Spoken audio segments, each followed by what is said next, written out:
महादेव दोस्तों, कैसे हैं आप सभी लोग। उम्मीद करता हूं बहुत अच्छे होंगे। दोस्तों, मैं हूं आपका साथी यात्री और आज हम निकल पड़े हैं एक ऐसी यात्रा पर जो सिर्फ शरीर को नहीं बल्कि आपकी आत्मा को भी सुकून दिलाएगी। अरे कहने का मतलब ये है कि आपकी आत्मा को तरोताज़ा कर देगी। तो पंच केदारों में से दूसरा केदार मध्य महेश्वर, वही जगह जहां भोलेनाथ का मध्य भाग यानी कि नाभि धड़ प्रकट हुआ था।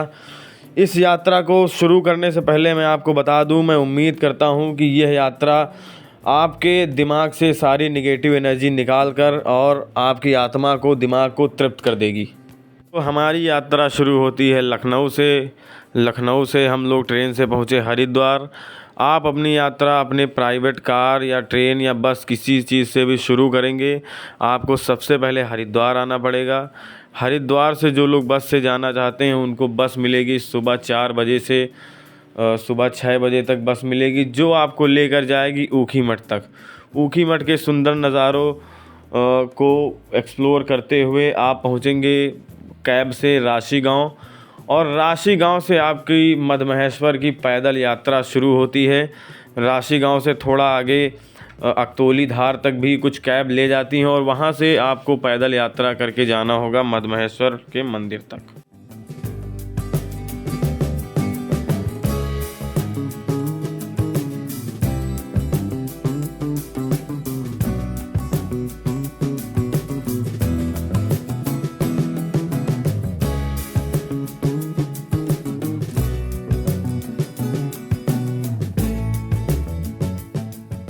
और ये हमारी बस रुकी हुई है देवप्रयाग से थोड़ा सा पहले।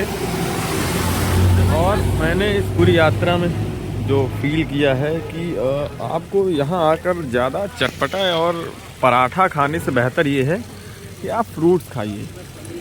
ये देखिए मेरे भाई लोग फ्रूट्स बनवाते हुए।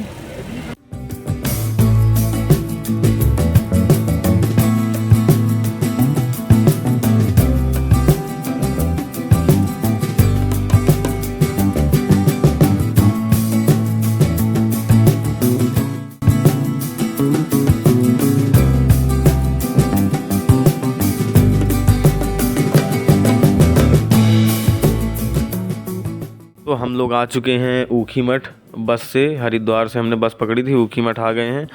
और बहुत ही प्राइवेट इन्फॉर्मेशन आपसे शेयर करना चाहूँगा कि यहाँ आकर आप समोसा, चटनी, चाय के चक्कर में ना पड़ें। जैसे ही आप ऊखीमठ पहुँचे सबसे पहले आप अपना शेयरिंग कैब खोजें और उसमें अपना सामान रखकर सीट बुक कर लें, क्योंकि भाई राशि तक बहुत ही लिमिटेड शेयरिंग कैब जाती हैं और कहीं आपने इसमें चूक की तो आपको ऊखीमठ में भी स्टे लेना पड़ सकता है, जिससे आपका बजट और टाइट हो जाएगा।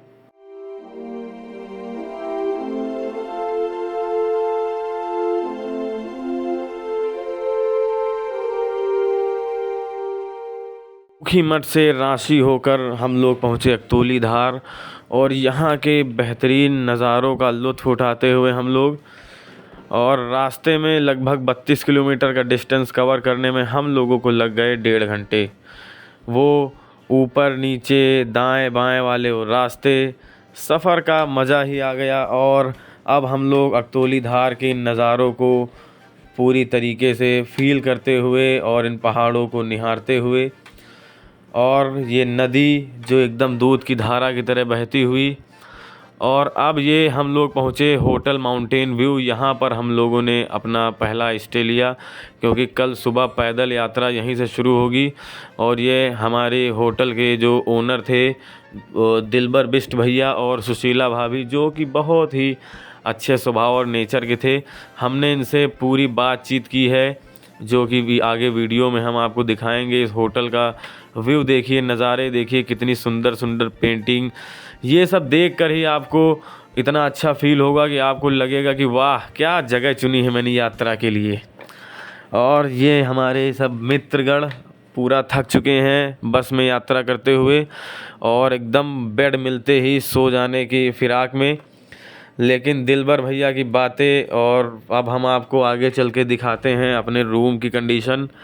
अभी रात में तो पॉसिबल नहीं था उतना बालकनी से क्या व्यू आता है दिखाना, लेकिन मैं आपको बता दूं कि एकदम किनारे, नदी के किनारे पर था और झरने की वो छम छम करती आवाज़ और चिड़ियों के चहचहाने की आवाज़ और अगल बगल घूमते छोटे छोटे बंदर जिनकी खूबसूरती देखते ही बनती थी। और ये बालकनी का नज़ारा देखिए और हमारा कॉर्नर वाला रूम और उसके अगल बगल जो हरियाली, जो खेत, छोटी छोटी झाड़ियाँ, उनकी खूबसूरती देखते ही बनती थी। और ये हमारा बेहतरीन रूम जिसमें हम लोगों ने स्टे किया और ये हमारे मित्र मंडली। और ये वॉशरूम हमारे रूम का बहुत ही सुंदर, प्यारा और साफ़, और गीज़र भी लगा हुआ है, गर्म पानी की भी पूरी व्यवस्था है। तो मैं आपको सजेस्ट करूंगा कि जब भी आप आएँ तो द माउंटेन व्यू होटल में ही अपना स्टे लें और यहाँ के नज़ारों का लुत्फ़ उठाएं।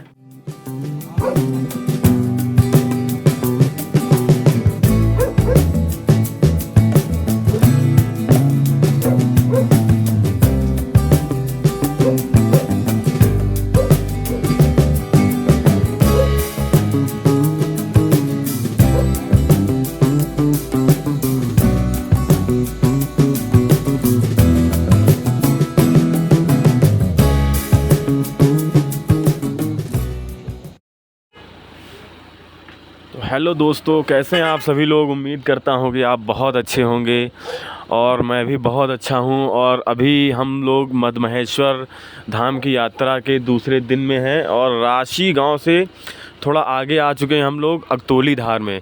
और यहाँ की सबसे ख़ास बात यह है कि यहाँ के लोगों का नेचर मैं आपको बता नहीं सकता हूँ, शायद मैं बयां ना कर पाऊँ कि कितने अच्छे लोग हैं और कितना अच्छा यहाँ का माहौल है। और चलिए मैं आपको मिलवाता हूँ दिलबर सिंह बिष्ट भैया से, जिनका ये होटल है द माउंटेन व्यू। और बहुत ही अच्छा इन्होंने जो है, कल हम भैया से मिले थे, उसके बाद मिल के इनके साथ बहुत अच्छा लगा, एकदम घर जैसी फीलिंग आई और कुछ पहाड़ की अच्छी अच्छी चीज़ें इन्होंने खिलाई। और मैं रिक्वेस्ट करूँगा कि आप कभी अगर मद्महेश्वर धाम आते हैं तो हमारे भैया के साथ जो है आके बैठ के अपना टाइम थोड़ा स्पेंड करें। और मैं भैया से बात करूँगा तो मैं पहला क्वेश्चन भैया से पूछूँगा कि भैया पहाड़ों में जो लाइफस्टाइल रहती है उसमें सबसे बड़ी प्रॉब्लम क्या आती है। पहाड़ में सबसे बड़ी प्रॉब्लम ये आता है, स्वास्थ्य सुविधा की है, एजुकेशन की है और लैंडस्लाइड का है, ये चीज़ का आता है ज़्यादा यहाँ। अच्छा, अगर जैसे कोई यात्रा में आता है तो उसके लिए सबसे अच्छा प्लेस रूम लेने के लिए कौन सा होगा। सबसे अच्छा पैलेस तो यहाँ पर अगर नियर बेस कैंप में करना चाहते तो अकतौलीधार, रांची से 2 किलोमीटर आगे पड़ता है ये अकतौलीधार, ये मद्महेश्वर का बेस कैंप है। और जो यात्रा करनी है आपने तो मई, जून या सितंबर, अक्टूबर सबसे बेस्ट है। अच्छा, देखिए भैया ने हमको बताया कि यहाँ की यात्रा के लिए सबसे सूटेबल टाइम क्या होगा, अक्टूबर सितंबर, जिस टाइम में हम हैं। और मैं आपको बताऊं कि भैया ने इतना अच्छा खाना बना के खिलाया रात में कि शायद हम लोग अपने घरों पे भी उतना अच्छा खाना हमेशा नहीं खा पाते हैं। और भैया ये बताइए कि जैसे यहाँ आप रहते हैं तो सबसे ज़्यादा बर्फ़बारी किस टाइम पे होती है। सर दिसंबर जनवरी में सबसे ज़्यादा बर्फबारी होती है, बट यहाँ भी होती है पर यहाँ पर जमती नहीं है, पिघल जाती है।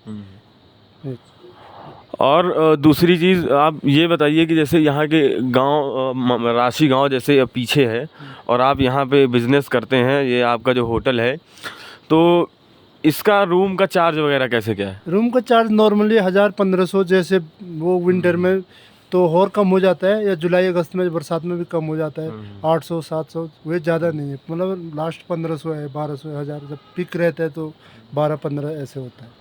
और जैसे अगर कोई यात्री आता है तो उसको मतलब ट्रैकिंग में कहाँ पे ज़्यादा प्रॉब्लम होती है, कहाँ पे कम प्रॉब्लम होती है, मतलब जो ट्रैक करने का जो रास्ता है कहाँ पे ख़राब है, या थोड़ा मतलब किन किन चीज़ों का ध्यान रखना चाहिए उनको, कि मतलब क्या करना है क्या नहीं करना है, उन चीज़ों पे थोड़ा कुछ फोकस करेंगे। मतलब रास्ता तो वैसे क्लियर है अभी। जो 7 किलोमीटर है वो नॉर्मल है, जो 12 किलोमीटर की चढ़ाई है वो लोअर बंतोली से स्टार्ट होता है। और अगर यहाँ यात्रा करने चाहते हैं तो रेन कोट, गर्म कपड़े ये जरूरी लाना होता है। और जो जुलाई अगस्त में होता है थोड़ा पत्थर पुत्थर गिरने का, लैंडस्लाइड का, तो देख के चलना पड़ता है बस। और मई, जून और सितंबर, अक्टूबर में कोई लैंडस्लाइड का वो नहीं होता है।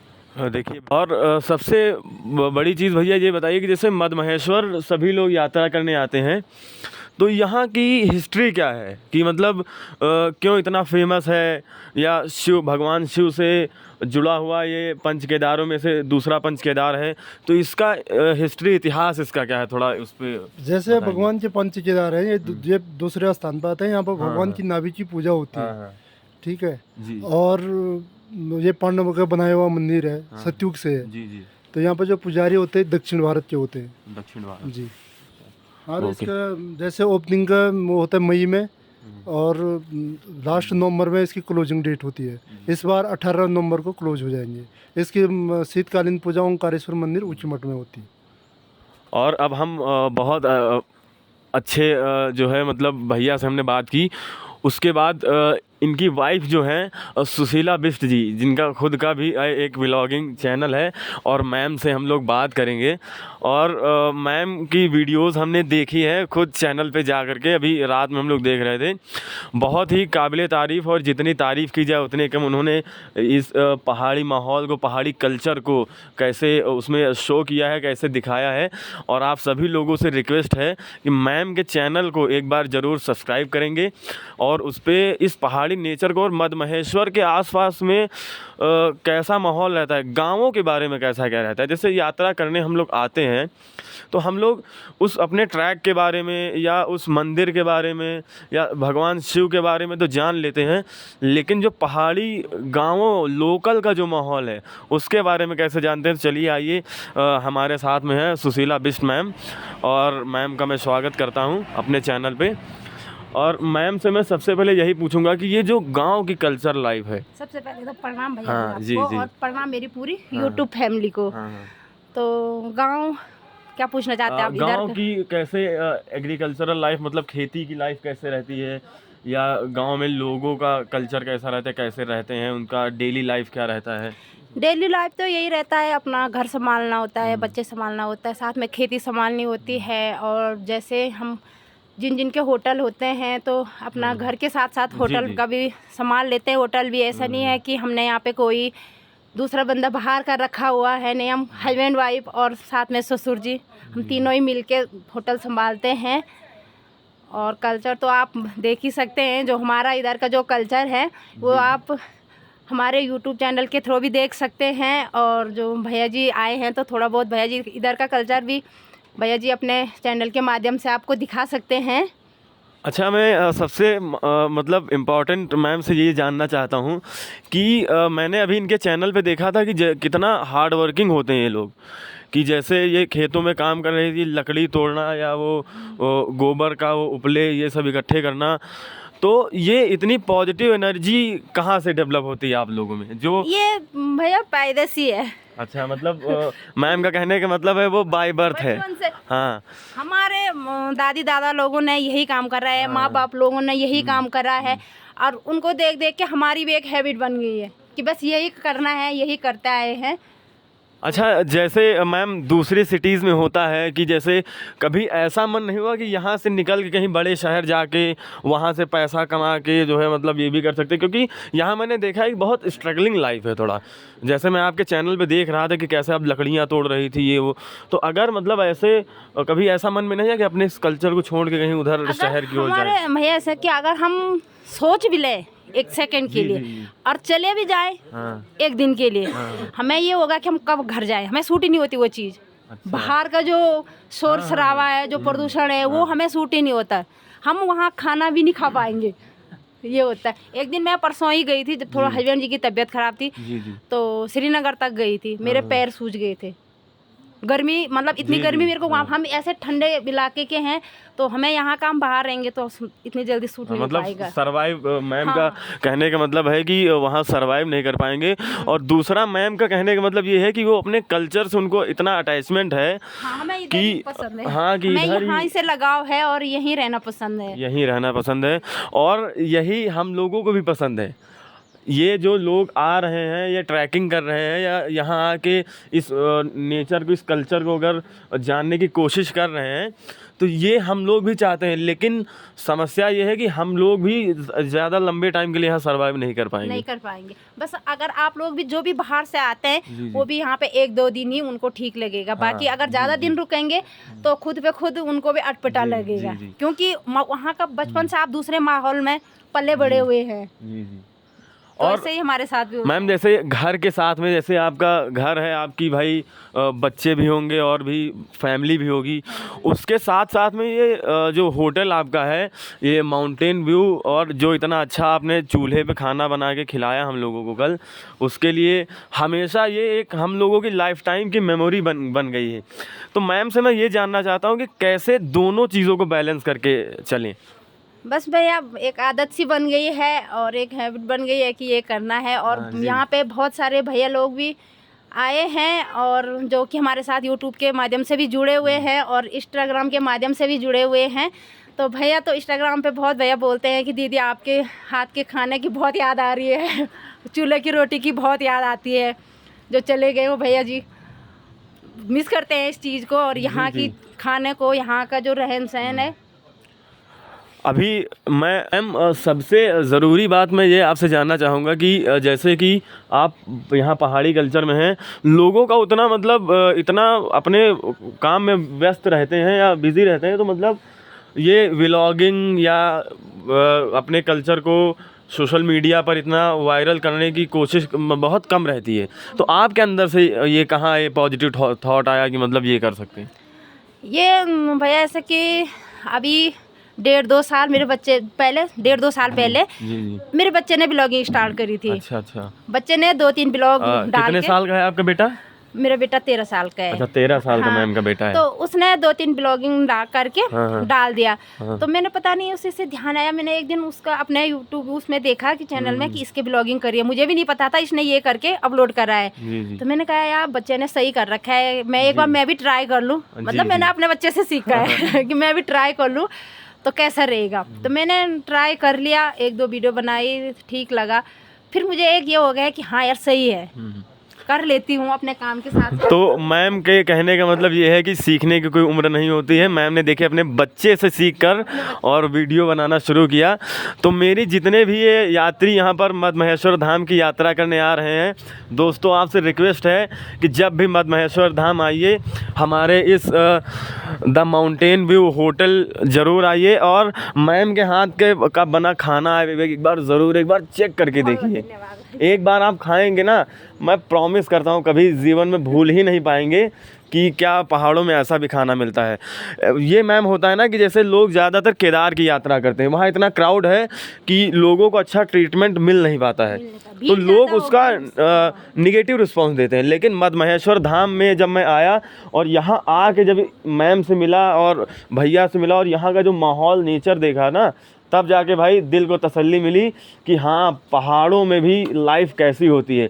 अभी मैं आपको मैम का दिखाऊंगा कि कहाँ मैम चूल्हे में खाना बनाती हैं। अभी तो वहाँ पे खाना बन नहीं रहा है, शाम का डिनर इसमें तैयार हो रहा था और मैम ने वीडियो बना के रखी कि एक भैया जो है खुद रोटी बनवा रहे थे। कि मतलब इतना अटैचमेंट मैं बताना चाहता हूँ कि कितना अटैच हो गए हम लोग। और ये भैया की छोटी सी प्यारी सी शॉप है, देखिए ये भैया जी हैं हमारे बिष्ट भैया, और यहाँ पे हम लोगों ने बैठ के रात में डिनर किया था। बहुत ही प्यारा से छोटी सी ये जगह। और देखिए इसके बाद में ये इनका नाम होटल माउंटेन व्यू, बहुत प्यारा इन्होंने बना के रखा है। हर हर महादेव, जय शंकर महाराज।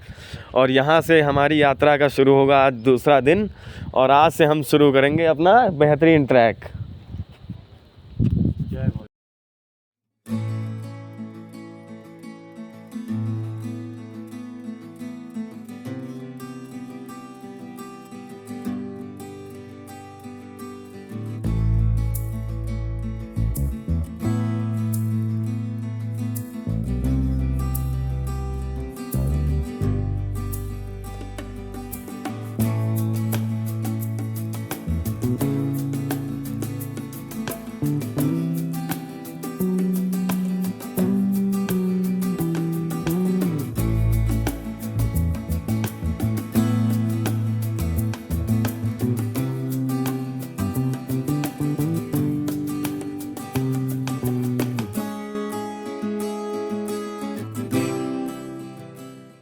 सुबह के बज चुके हैं 7 और हम लोग शुरू कर रहे हैं अपनी मदमहेश्वर धाम की पैदल यात्रा।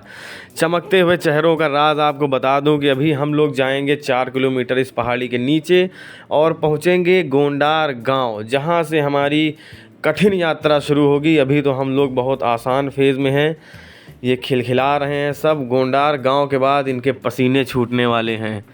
ध्यान रखिए, इंतज़ार करिए कि कब इनके चेहरों के पसीने छूटते हैं और उसका लुत्फ़ उठाइए।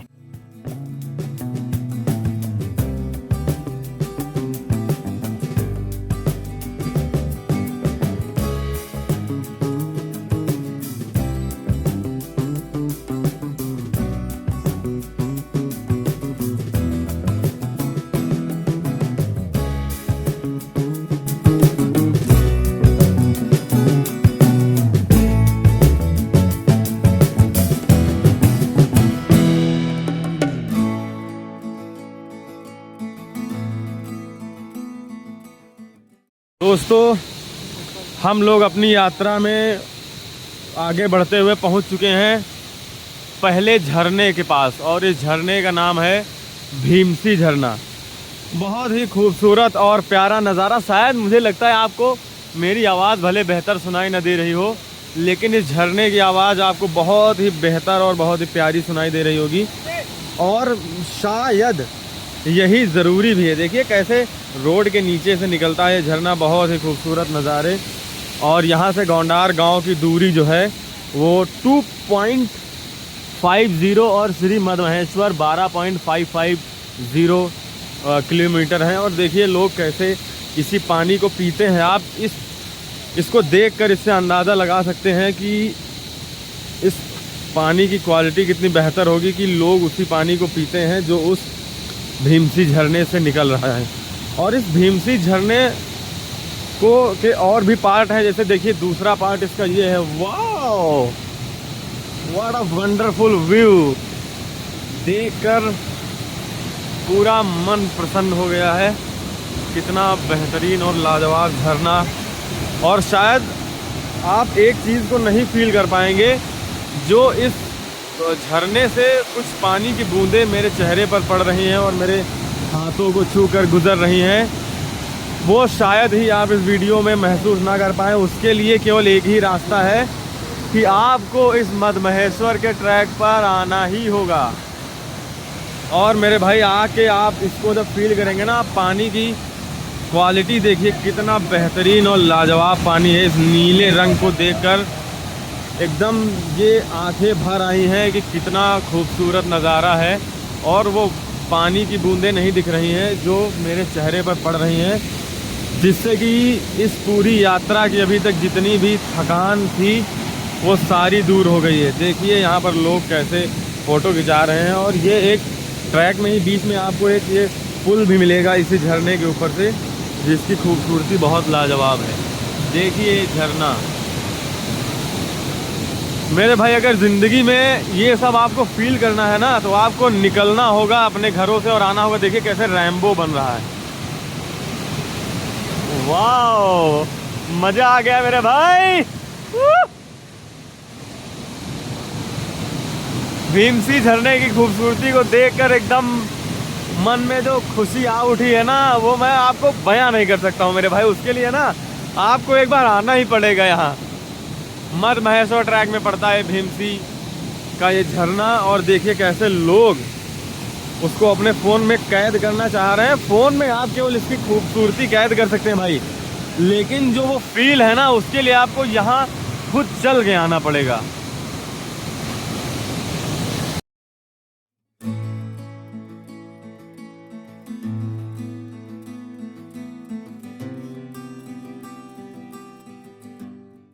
दोस्तों, हम लोगों ने झरने के पूरे मज़े उठाए और जितना ज़्यादा से ज़्यादा हो सकता था उतना उसको देखा और कैमरे में कैप्चर किया। उसके बाद हम लोग अब चल चुके हैं, उस झरने का पूरा व्यू हमने कैप्चर करने के बाद हम आगे चल चुके हैं। और अब यहाँ से स्टार्ट होता है चढ़ाई। अभी तो ट्रेलर था समझ लीजिए, असली पिक्चर अभी बाकी है मेरे दोस्त। और देखिएगा कैसे कैसे नज़ारे आपको दिखाऊंगा इस अपनी मद्महेश्वर की यात्रा में। और रास्ते में हम लोगों को नए नए दोस्त मिले हैं अपने यूपी से, वाराणसी, इलाहाबाद के। और बहुत अच्छे अच्छे नज़ारे, जैसे कि अभी आपने झरने में देखा कि सारी चीज़ें कैप्चर कर पाना मुश्किल है। भगवान शिव ने कुछ चीज़ें जो है सिर्फ फील करने के लिए बनाई है, जैसे कि मैं इस ट्रैक की चढ़ाई को केवल फील कर सकता हूँ, और उसके लिए आपको मेरे दोस्त यहाँ आना पड़ेगा, और आने के बाद ही वो सारी चीज़ें आपको क्लियर हो पाएंगी। अब इस कठिन चढ़ाई के बाद हम पहुँचेंगे अगले गांव, और अभी से हमारी यहाँ से अभी हमारी यात्रा जो है लगभग 12-13 किलोमीटर है, और बीच बीच में हमारी आपके ऐसे ही बात होती रहेगी। और देखिए, मैं आपको हाइट दिखाने की कोशिश करता हूँ। ये देखिए कितना नीचे नदी बह रही है, और ये नदी उसी झरने से आ रही है जिसको हमने अभी आपको दिखाया था। नदी का नाम तो दोस्तों, मैं उम्मीद करता हूँ कि अभी तक की पूरी यात्रा के व्यू का आपने बहुत ही आनंद उठाया होगा। और अब हम आ चुके हैं, देखिए सामने देवीधारी के मंदिर, और यहाँ से गोंडार गांव 750 मीटर। हर हर महादेव। देखिए यात्री कितना एनर्जेटिक हैं। और मैं बता रहा था आपको, गोंडार गांव यहाँ से 750 मीटर है। और मेरे भाई यहाँ से व्यू देखोगे ना तो ऐसा लगेगा जैसे भगवान शिव ने खुद इसकी पेंटिंग बनाई हो। ये देखिए, और यहाँ से नदी देखिए एकदम चांदी की धारा जैसे बह रही है। और ये बोर्ड लगा है, मैं आपको दिखाऊंगा कि यहाँ से किस चीज़ की डिस्टेंस कितनी है।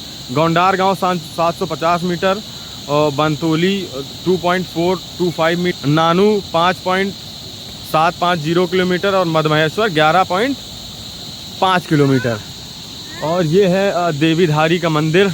वाह, इन ऊंची पहाड़ियों में इस मंदिर को मंदिर की सुंदरता को देखते ही बनता है।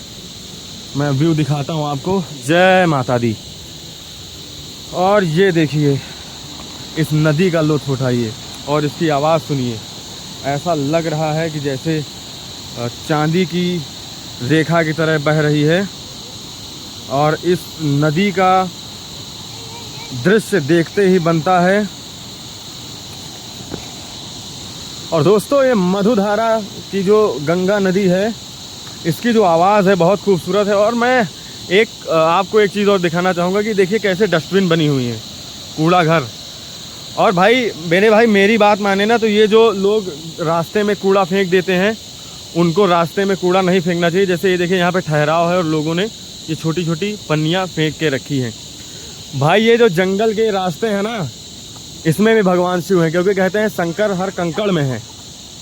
और उस चीज़ को फॉलो करते हुए अगर आप भगवान शिव से प्रेम करते हैं तो ये कूड़ा जो आप रास्ते में फेंक देते हैं, इसको मत फेंकिए, क्योंकि ये प्रकृति भी भगवान शिव के द्वारा ही बनाई गई है।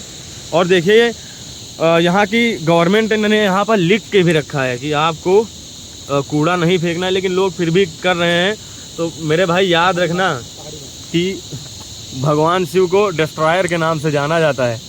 अगर उन्होंने अपना त्रिशूल उठाया ना तो फिर दिक्कत हो जाएगी। उनको सब साफ़ करने में टाइम नहीं लगता है, लेकिन वो साफ़ करेंगे तो जो बनाए हैं वो भी साफ़ कर देंगे सब। तो इस चीज़ का मेरे भाई, जब आप मद्महेश्वर आइए तो काफ़ी ख़ास ध्यान रखिए, क्योंकि जो सुंदरता है उसको ख़राब भी हम लोग ही करते हैं। तो उसको ख़राब नहीं करना है मेरे भाई, उसको बचा के रखना है। और भगवान शिव से प्यार करते हो तो वो आपसे खुश रहें, कोशिश ये करनी है। तो मैं आगे की यात्रा में आपको ऐसे इंटरटेन और इन्फॉर्मेशन देता रहूँगा। तब तक के अभी के लिए हर हर महादेव, जय शिव शंकर।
तो दोस्तों हम अपनी इस यात्रा में आ चुके हैं गोंडार गांव, जो कि अगतौली से 4 किलोमीटर की डिस्टेंस पर है। और ये मधुगंगा के किनारे बसा हुआ बहुत सा प्यारा और एक बड़ा गांव है। मतलब अगर पहाड़ों के हिसाब से कहें तो ये बड़ा ही गांव है और इस गांव की सुंदरता देखते ही बनती है। और इस गांव में देखिए एक बहुत ही अच्छा मंदिर भी बना हुआ है। अगर आप जाना चाहें तो वहां भी जाके दर्शन कर सकते हैं और वहां के व्यू का लुत्फ़ उठा सकते हैं। और पहाड़ों में आए अगर आप मैगी न खाएं तो फिर क्या ही बनता है। और हम ठहरे मैगी के दीवाने और हम लोगों ने एक छोटी सी दुकान पर इस गांव के मैगी खाई और कुछ थोड़ी देर आराम किया, क्योंकि 4 किलोमीटर हम लोग चलकर काफ़ी थक चुके थे। और ये है हमारी टीम जो कि अभी रेस्ट पोजीशन में है।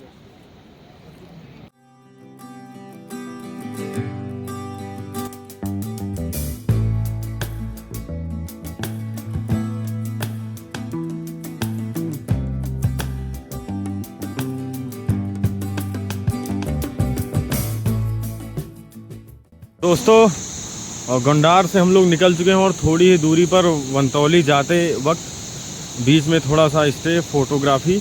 और आपको एक और इन्फॉर्मेशन बताऊं कि शायद हाल ही में ये पेड़ गिर गया होगा, नहीं तो जो इसका पुराना रास्ता जो मैं नीचे आपको कैमरे में दिखा रहा हूँ वो है, और नया रास्ता ये इन्होंने बना के रखा है।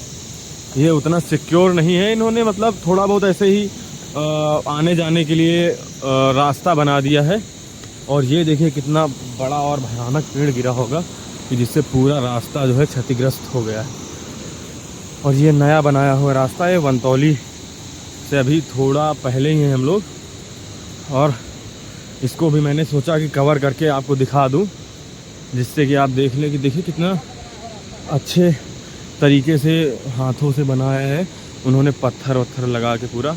और देखिए वो एक लेडी, एक मेहनती और मज़बूत लेडी कैसे घास का गट्ठर पीठ पर लाद के आती हुई।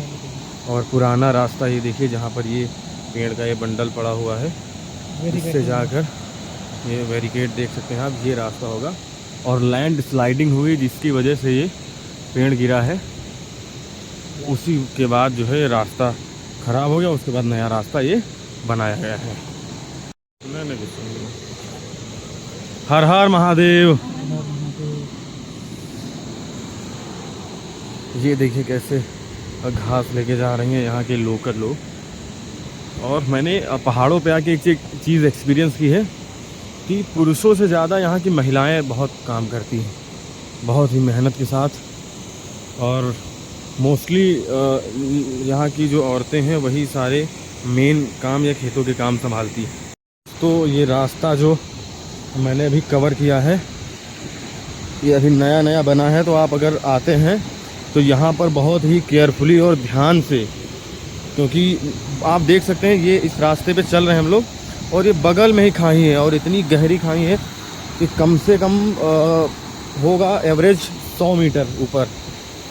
और ये अभी बहुत ही मतलब जल्दी ही ये लैंड स्लाइडिंग हुई है जिसकी वजह से रास्ता ख़राब हुआ है। ये तो बात मैं बता ही चुका हूँ आपको। और देखिए मैं अभी फिसलने से बचा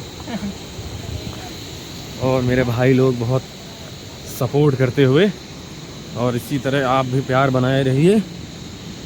और भगवान शिव के दर्शन बहुत ही जल्दी होंगे, शायद शाम तक मैं आपको भोलेनाथ से मिलाऊं। ये वादियाँ देखिए, जितनी तारीफ़ की जाए मेरा तो मन करता है कि मैं इन वादियों के बारे में पूरा दिन बोलता ही रहूं। लेकिन असली खूबसूरती आपको जब तक आप अपनी आँखों से नहीं देखेंगे, आँखों में जब तक कैद नहीं करेंगे, तब तक वो फील नहीं ले पाएंगे जो मैं ले रहा हूँ। तो इसके लिए आपको मधमहेश्वर आना पड़ेगा। इसी के साथ हर हर महादेव। हाँ जी लेने कहाँ जाते? श्रीनगर मिल जाता है। और यहाँ मतलब आपने 3 जगह स्टे बना के रखा है, तो वहाँ मतलब कैसे मैनेज करते हैं 2 जगह? हाँ पूरी फैमिली है। अच्छा, हाँ तो आप पैदल नीचे तक पैदल ही जाएंगे सामान? ना मैं अभी तो गांव तक ही जा रहा हूँ। अच्छा, गोंडार गांव। अच्छा गोंडार गांव। फिर वहाँ से कैसे जाएंगे?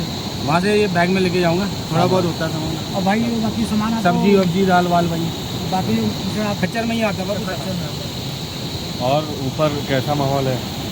बहुत बढ़िया है। आप तो सही टाइम पे आए। 2 दिन पहले बारिश हो रही थी, अच्छा। हालत ख़राब हो रही थी, लोगों के बुड्ढा मदमेश्वर के दर्शन नहीं हो पा रहे थे, बट अभी जो है बिल्कुल बढ़िया मौसम है। एक बहुत मतलब अपने अंदर का मैं एक क्वेश्चन आपसे ये पूछना चाहता हूँ कि पहाड़ी लोग इतने अच्छे क्यों होते हैं? क्योंकि पहाड़ी लोग जब बाहर का कोई आता है ना, हाँ। तो उन्हें एक अपना एक लगाव सा हो जाता है। अतिथि देवो हाँ, भव वाला हाँ, फील कराना, वही वाला चाहते हैं सिस्टम है आप जी। लोग। आप भाई कभी मतलब पहाड़ों से बहुत अच्छा लगा भैया हम लोग को यहाँ। हाँ मतलब ये पहाड़ी मतलब मैदानी इलाकों में कभी ऐसा घूमने गए?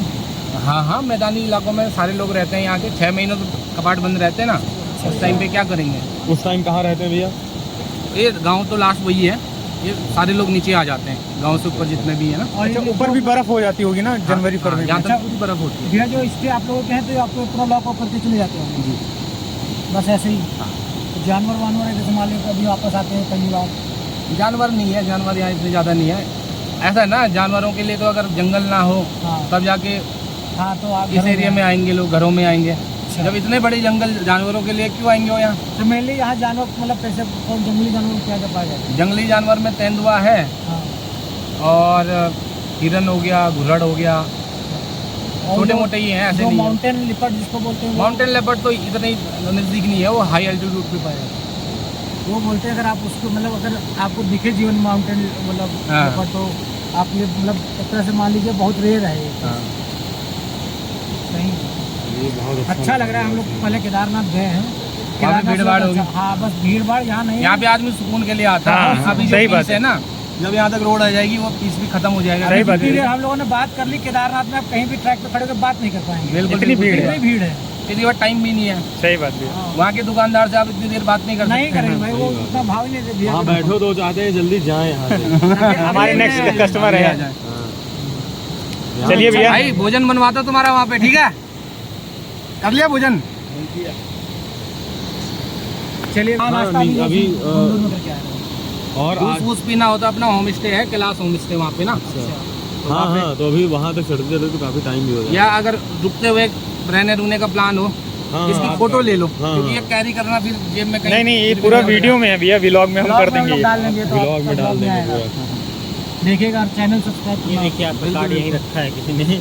अच्छा, ये मेरा ये तो फादर ने दिया होगा। यहाँ पे अच्छा, यहाँ पे रखा, वही है ना। मैं तभी फोटो खिंचवाता हूँ लोगों से ना। सही बात अब है। देखो हम इतनी मेहनत से बनवा के ले आते हैं इसको, सही बात भी है, कोई इधर फेंक फूक के चला जाए, हाँ। हमें खुद अच्छा नहीं लगता है। सही बात भी है। और ये तो छपवाने के लिए बहुत आपको नीचे भी जाना पड़ता होगा।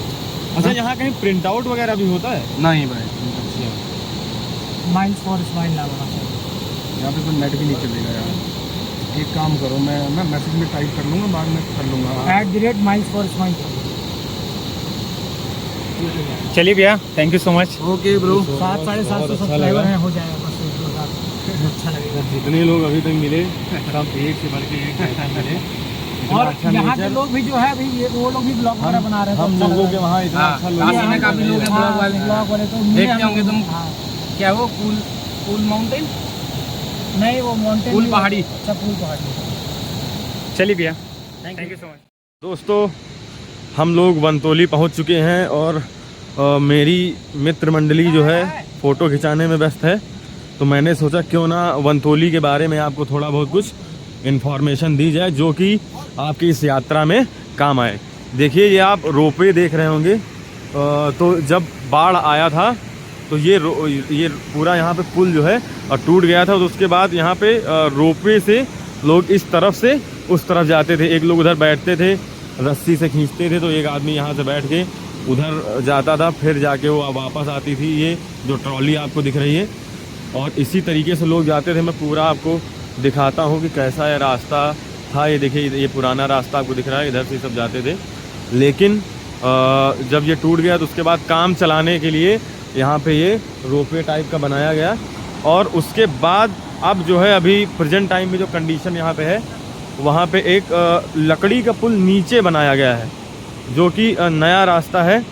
मैं आपको दिखाने की कोशिश करता हूँ। उस रोपवे को क्रॉस करते हुए हम लोग उस लकड़ी के पुल पे आ गए हैं, जिसके बारे में मैंने आपसे कहा था कि अभी मैं आपको दिखाऊंगा कि उस रोपवे के टूट जाने के बाद लकड़ी का पुल बनाया गया है। ओ अरे वाह, ये तो जिस चीज़ का मुझे इंतज़ार था वही मुझे मिल गया है। यहाँ पे दो नदियों का संगम जो मधुगंगा और मोरखंडा का था वो मिल गया है मुझे। अरे वाह, इसका इंतज़ार तो मैं बहुत पहले से कर रहा था। देखिए ये इधर से मधुगंगा बहते हुए चली आ रही है और उधर से मोरखंडा नदी बहते हुए चली आ रही है, और दोनों नदियों के संगम के बाद ये दोनों मिलके आगे मधुगंगा का ही रूप ले लेती हैं जो नीचे की ओर जाती हैं। और मैं ये नीचे कूदते हुए और इस लकड़ी के पुल को क्रॉस करूँगा, और देखिए क्या खूबसूरत नज़ारा है। लकड़ी का पुल कितनी मजबूती के साथ बनाया गया है कि सारे यात्री इससे यात्रा करते हैं और किसी भी प्रकार की कोई दिक्कत नहीं होती है। मैंने आपको मधुगंगा तो दिखा दिया था, अब मैं आपको मोरखंडा नदी भी दिखाता हूँ कि मोरखंडा नदी किधर से आती है। वो ऊपर ऊंची पहाड़ी से मोरखंडा नदी आती है, और इस संगम का इंतज़ार मुझे इस यात्रा की शुरुआत से था। और ये देखिए मोरखंडा नदी, वाह कितना खूबसूरत और बेहतरीन नज़ारा है कि दो नदियाँ मिलकर एक में ही समाहित हो जाती हैं और मधुगंगा का रूप लेती हैं। एक ये नदी इधर से आते हुए मधुगंगा और इधर से मोरखंडा नदी आते हुए दोनों नदी जो है आपस में मिल जाती हैं। और लकड़ी का पुल जो कि लोअर बंटोली में था उसको हम लोग क्रॉस करके थोड़ा सा आगे बढ़ते हैं, और यहाँ पर देखिए कैसे लोग नहा रहे हैं। अगर आप यात्रा में आते हैं और उसको और अच्छे से एक्सप्लोर करना चाहते हैं तो यहाँ आकर इस संगम पर लकड़ी के पुल से बहुत ज़्यादा 50 मीटर से आगे आप यहाँ पर अपना खुद का खाना भी बना सकते हैं। देखते हैं भाई लोग कैसे खाना बना रहे हैं। भाई कहाँ से हैं आप? झारखंड। झारखंड से? सारे लोग झारखंड से ही हैं? अच्छा, बाकी सब झारखंड के। अच्छा, वो लीडर हैं। देखिए लीडर, एकदम लीडर लग भी रहे हैं, पूरा एकदम नदी को का पूरा लुत्फ उठाते हुए। और क्या बना रहे हैं भैया? पुलाव बना रहे हैं। वाह, मज़ा ही आ गया ऐसे नज़ारे देखकर कि कैसे लोग अपनी लाइफ एक्सप्लोर कर रहे हैं यहाँ पर। और नदी में नहाने के बाद बढ़िया भैया लोगों ने पुलाव बनाया है और उसके बाद इसको खाएंगे और अपनी यात्रा एंजॉय करेंगे। हर हर महादेव भैया। हाँ हाँ।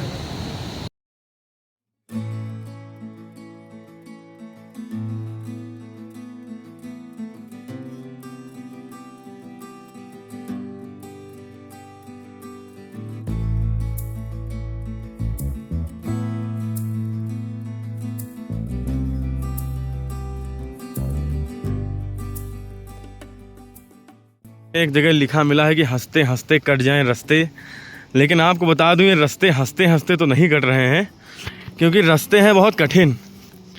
और ये देखिए हमारी मंडली ने जो है फूल लगा के रखा है कि लाल फूल, नीला फूल, अंकित भैया ब्यूटीफुल।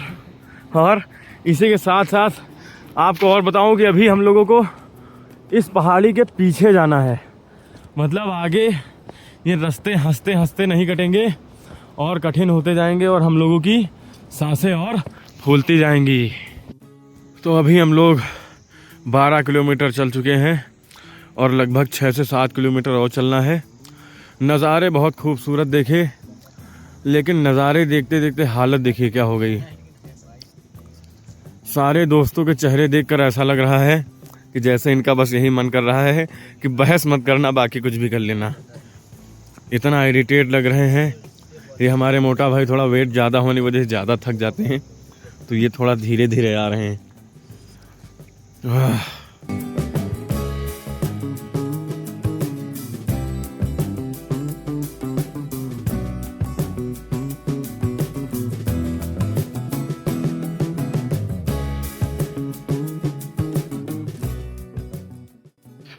बहुत रात हो चुकी है ट्रैक पे चलते चलते, और हमारी मित्र मंडली ये टार्चे जला के जो है अपनी यात्रा मंगलमय बनाने का प्रयास कर रहे हैं। आपकी टार्च कहाँ है भाई? मेरी टार्च मोबाइल में है भाई जी। तो मोबाइल की टार्च जलाइए। ये टार्च से चार्ज कर रहे हैं क्या? जय भोलेनाथ।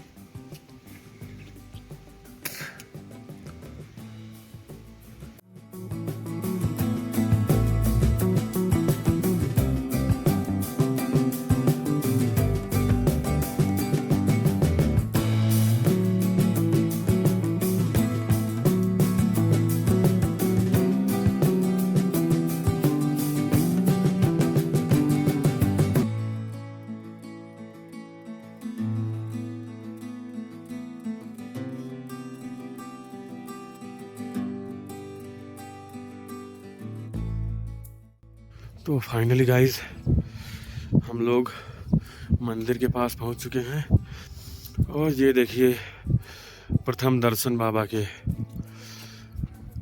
मंदिर की चोटी देखते ही शरीर की सारी थकान दूर होती लग रही है और ऐसा लग रहा है कि पॉजिटिव एनर्जी यहीं से मिलने लगी है। और अभी यहाँ लगभग 100 से 150 मीटर दूर है मंदिर और ये मेनली बेस कैंप मान लीजिए आपकी यात्रियों के लिए बेस कैंप है, जहाँ पे बहुत सारे रेस्टोरेंट और आपको टेंट वगैरह की व्यवस्थाएं रहती हैं। और ये देखिए हमारे महादेव वहाँ बैठे हैं। देख के जो खुशी हो रही है मैं आपको बयां नहीं कर सकता उस शब्दों में कि कितना अच्छा लग रहा है। हर हर महादेव, जय शंकर महाराज, ओम नमः शिवाय। तो शिव भक्तों, फाइनली हम लोगों ने मद महेश्वर धाम के दर्शन कर लिए हैं और दर्शन करने के बाद जो एनर्जी, पॉजिटिव एनर्जी फील हो रही है उसके बारे में बता पाना काफ़ी मुश्किल, बहुत अच्छा लग रहा है। और ये देखिए यहाँ पर आप जब दर्शन करने आएंगे तो यहाँ पर जल चढ़ाएंगे। इस शिवलिंग का कोई नाम नहीं है फ़िलहाल। और ये देखिए गंगा धारा बहती हुई, यही जल जो है अंदर मंदिर पर चढ़ाया जाता है जब आरती के टाइम। और जब आप भी आएंगे प्रसाद चढ़ाने तो इसी कुंड का ही जल चढ़ाएंगे। और ये मंदिर के पीछे का पूरा आप देखिए चोटी है और ये बहुत ही प्यारा नज़ारा। और ये अदक कुंड जो कि आपको मंदिर के लेफ़्ट साइड में मिलेगा, अदक कुंड, इसके भी आप दर्शन करेंगे। और उसके बाद में मंदिर के पीछे आपको छोटे छोटे शिव जी के बहुत प्यारे प्यारे मंदिर मिलेंगे। इनका दर्शन करना आप जब भी यहाँ आए तो इनके दर्शन करना ना भूलें। और ये देखिए ये है मंदिर के पीछे का नज़ारा, ये मैं दिखा रहा हूँ आपको। ये देखिए ये गौरी शंकर मंदिर, इसके भी दर्शन ना करने भूलें। और शिला, इसके भी दर्शन करना बहुत ज़रूरी है। और ये पार्वती मंदिर। और उसके साथ में एक और आपको इम्पोर्टेंट चीज़ दिखाता हूँ, सरस्वती कुंड। यहाँ पे आप जब भी आएँ स्नान करना ना भूलें। बहुत ही, जितना आप पूरी ट्रैक में थके होंगे, यहाँ स्नान करके आपकी सारी थकान दूर हो जाएगी। देखिए मेरे प्यारे प्यारे भैया लोग शिव भक्त स्नान कर रहे हैं। हर हर महादेव, जय शंकर महाराज।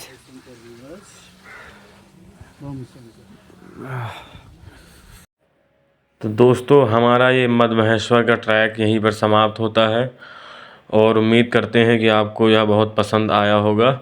और अगले वीडियो में हम आपको दिखाएंगे कि मद महेश्वर से बूढ़ा मद महेश्वर के रास्ते के कैसे नज़ारे हैं और ऊपर जाकर वहाँ के जो रिफ्लेक्शंस हैं और वहाँ की जो वादियाँ हैं उनसे आपको रूबरू कराएंगे।